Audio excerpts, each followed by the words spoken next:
Before installing an AP, check the type and specifications of the installation scenario to determine the installation method and required materials.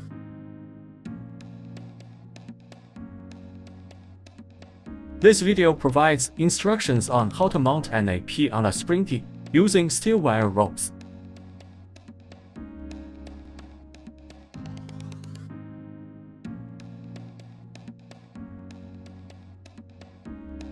Prepare appropriate tools and protective gear before installation, as the installation position may be high.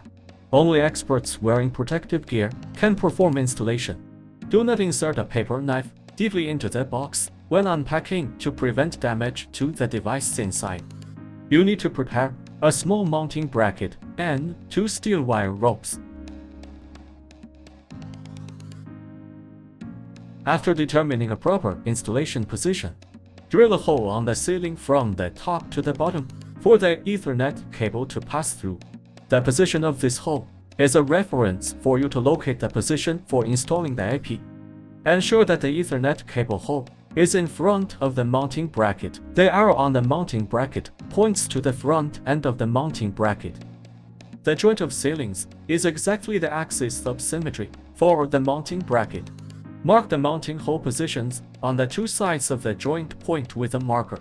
Group J holes on the mounting bracket are recommended. Drill holes on the aluminum panels based on the marks. The diameters of holes should be slightly larger than those of steel wire ropes. Thread the steel wire ropes across the 2 aluminum panels. It is recommended that 2 persons do this together.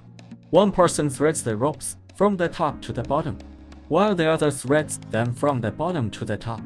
Lock and tighten the ropes above the spring tee. The bracket is installed successfully. Connect the Ethernet cable to the AP as required. Clamp the AP on the mounting bracket. Ensure that the 4 rubber feet on the rear of the AP fit into the mounting holes. Slide the AP slowly. When you hear a click sound from the release lever, the AP is properly installed. Check the installation and request qualified commissioning personnel to power on and commission the AP.